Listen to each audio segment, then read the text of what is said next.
네, 오늘 성경 말씀 보시겠습니다. 나훔서 1장 2절 3절입니다.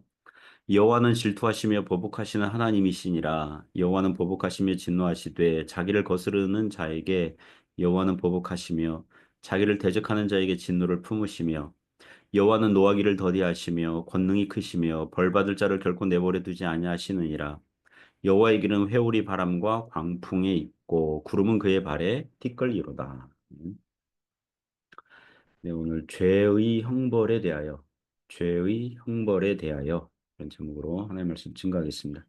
금요일은 하이델베르그 요리문답 보고 있습니다. 음, 오늘은 하이델베르그 요리문답 10번과 11번 문답을 보고자 합니다. 그 오늘 내용은 하나님께서 죄에 대한 형벌과 심판을 하신다는 교훈입니다. 그런 질문과 답변에는 자연스레 하나님의 속성에 대한 질문도 포함되어 있습니다. 사람의 범죄에 대해서 하나님은 형벌하십니까? 혹은 그냥 지나치시지는 않습니까? 그런 질문도 있고요.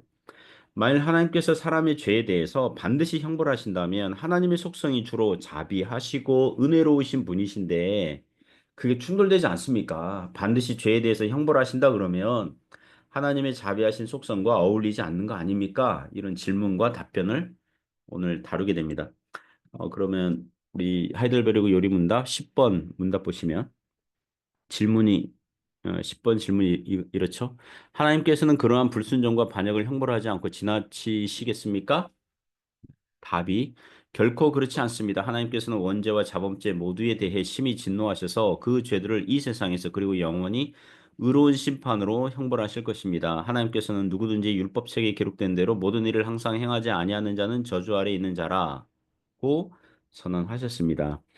그 10번 질문은 혹시 하나님께서는 사람의 불순종과 반역을 형벌하시지 않고 지나치실 수 있지 않을까요?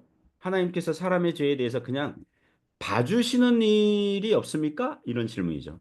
간혹 사람들 중에는 창세기 2장 17절에 나오는 말씀 있지 않습니까? 하나님께서 아담에게 선악을 알게 하는 나무 실과를 먹지 말라. 만일 먹으면 죽을 것이다. 반드시 죽으리라. 이런 말씀, 이런 언약, 이런 계약을 단지 위협용으로, 단지 그냥 겁을 주려고만 하셨다고 생각하기도 합니다.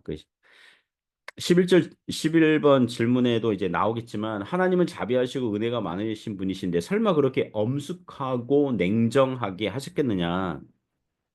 마치 부모가 그 자녀를 책망할 때에 그 자녀가 너무 이 말을 안 들으면 부모가 이렇게 얘기하는 경우가 예전에 있었습니다. 너 집에서 내쫓을 거야. 뭐 이런 거. 너를 호적에서 팔 거야. 뭐 이런 거. 그것은 부모가 실제로 자식을 집에서 내쫓고 호적에서 파내려는 의도가 아니라 좀 말을 좀 잘 들어라. 그런 용도로 이제 겁을 주고 위협용으로 한다는 거죠. 그와 같이 하나님께서 사람들에게 죄를 짓지 말라고 단지 겁을 주시고 위협용으로만 하신 것 아닙니까? 이렇게 생각하는 사람들이 있다는 것입니다. 그러나 10번 질문은 11번 질문도 마찬가지지만 하나님의 속성과 관련이 있거든요. 하나님은 영원하시고 의로우신 어, 분이시냐 아니면 혹은 상황에 따라서 자신의 영원하시고 의로우신 속성도 잠시 유보하시고 양보하시는 분이시냐 이런 그 질문이 있습니다. 후자처럼 생각하면 그러니까 상황에 따라서 이게 바꾸시는 그런 하나님으로 생각하면 하나님을 마치 마음씨 좋은 할아버지 겉으로는 엄격하시고 냉정하신 분이신 것 같은데 정작 사람이 범죄하면 하나님 편에서 한없이 자신의 기준과 표준을 낮추어 버려서 죄인들을 그냥 다 받아주고 용서해 주는 소위 속이 없는 줏대도 없으신 기준도 없으신 그런 분으로 여기는 것입니다.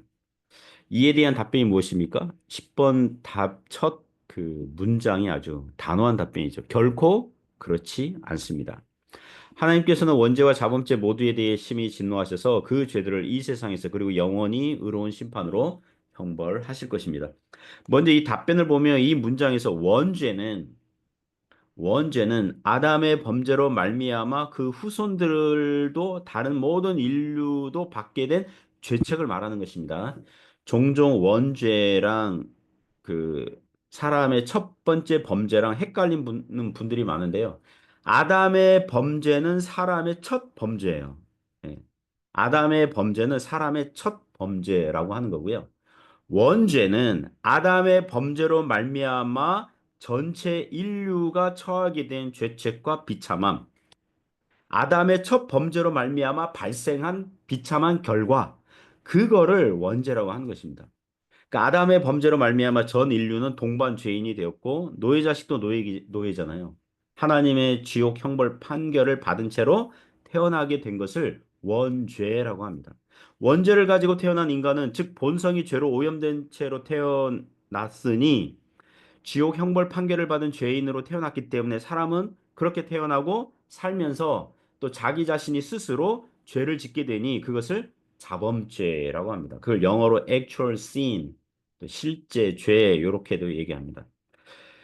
그래서 그 답변에 보시면 그 10번 답변의 그 후반부 문구 보시면 하나님께서는 누구든지 율법책에 기록된 대로 온갖 일을 항상 행하지 아니하는 자는 저주 아래 있는 자라고 선언하셨습니다. 율법.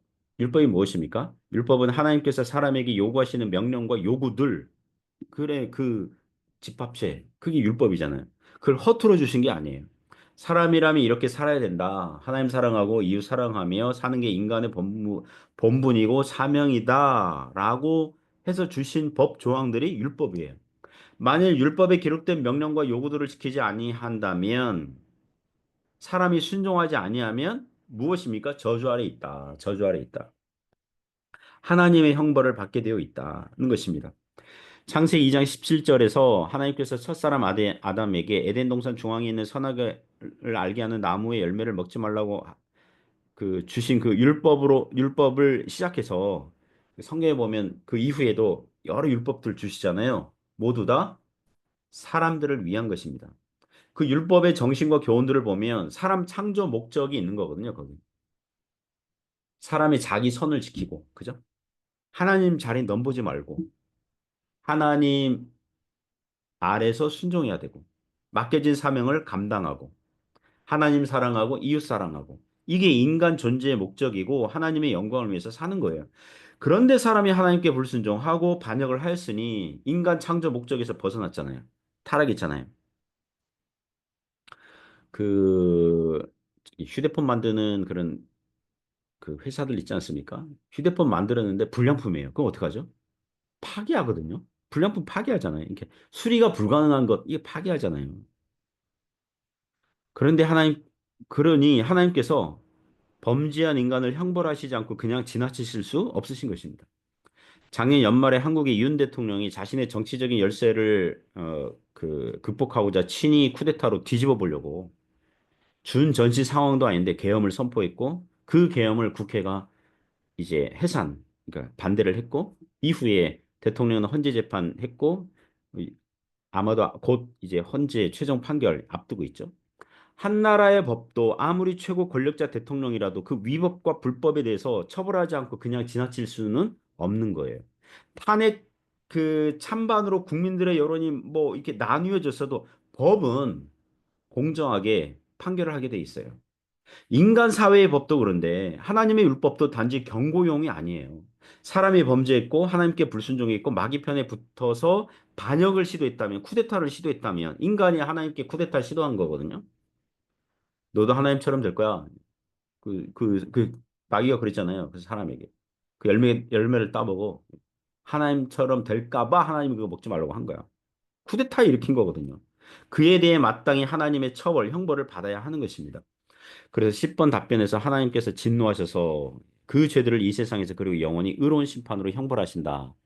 이렇게 말씀하는 거예요.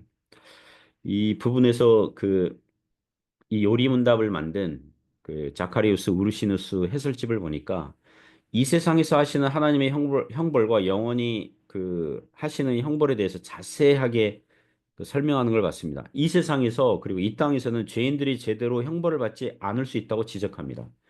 정의가 완전하게 다 이루어지지 않는 것처럼 이 세상에는 그렇게 보일 수 있다는 거죠. 죄를 많이 지었어요. 어떤 사람이 죄를 많이 지었어요. 그런데 제대로 그 처벌이 이루어지지 않는 거예요. 그러나 히브리서 9장 27절에서 말씀하듯이 사람이 한 번 죽는 것은 정하신 것이고 그 후에는 심판이 있다고 하셨듯이 하나님의 공명정대한 심판이 기다리고 있고 거기서 영원한 형벌을 받아서 영원한 지옥 형벌을 받게 된다고 설명하는 것을 봤습니다.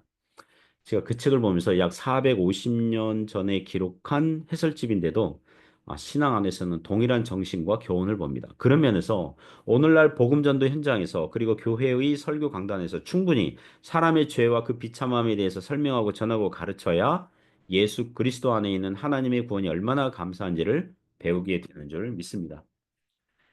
자, 그러면 11번 문답을 보겠습니다. 11번 문답은 다음과 같습니다. 그 질문이 그러나 하나님은 또한 자비하신 분이 아닙니까? 그 답변이 이렇습니다. 하나님은 참으로 자비하신 분이나 동시에 의로우신 분입니다. 죄는 하나님의 지극히 높으신 위를 거슬러 짓는 것이므로 하나님의 공의는 이 죄에 대해 최고의 형벌, 곧 몸과 영혼의 영원한 형벌을 내릴 것을 요구합니다. 11번 문답은 그 10번과 계속된 그리고 비슷한 문답 내용이죠. 질문이 이것입니다. 그러나 하나님은 또한 자비하신 분이 아닙니까? 예. 이거 어떤 의도로 질문하는 겁니까? 하나님께서 죄인들을 형벌하신다는 게 성경 교훈이 너무 냉정하고 너무 엄한 거 아닙니까? 하나님의 속성 중에 이 하나님의 자비하심, 이 주요 속성 아닙니까? 하나님의 자비하심이라는 속성이 있는데 그 자비하신 분이 그렇게 이렇게 막 반드시 처벌해야 되고 이거는 너무 좀 아니지 않습니까? 이런 거죠. 그에 대한 답변이 무엇입니까? 하나님은 참으로 자비하신 분이나 동시에 어떤 분이세요? 의로우신 분입니다. 계속해서 보면 죄는 하나님의 지극히 높으신 위를 거슬러 짓는 것이므로 하나님의 공의는 이 죄에 대해 최고의 형벌 곧 몸과 영혼의 영원한 형벌을 내릴 것을 요구합니다. 이 요리 문답에는 각 문답에 어울리는 성경 구절을 인용하는데요. 오늘 우리가 읽은 말씀이 나홈서 1장 2절 3절이거든요. 그 여기 보시면 이렇게 시작합니다. 여호와는 질투하시며 보복하시는 하나님이시라. 여러분 여기에 질투, 보복 이렇게 나와요.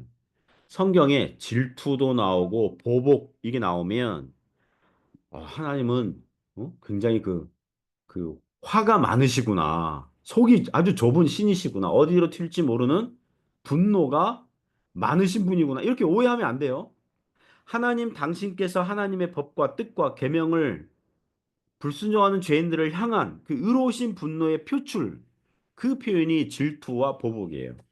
계속해서 보면 여호와는 보복하시며 진노하시되 자기를 거스르는 자에게 여호와는 보복하시며 자기를 대적하는 자에게 진노를 품으시며 보복과 진노를 반복하여 말한다면 너무나 하나님의 속성 중에 하나가 공의, 의로우심 이게 자명한 거죠.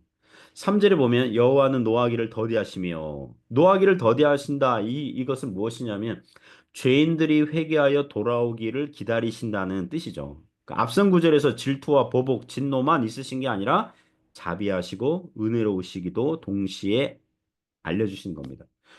계속해서 보시면 권능이 크시며 벌받을 자를 결코 내버려 두지 아니하시느니라 여호와에게는 회오리 바람과 광풍이 있고 구름은 그의 발에 티끌이니라.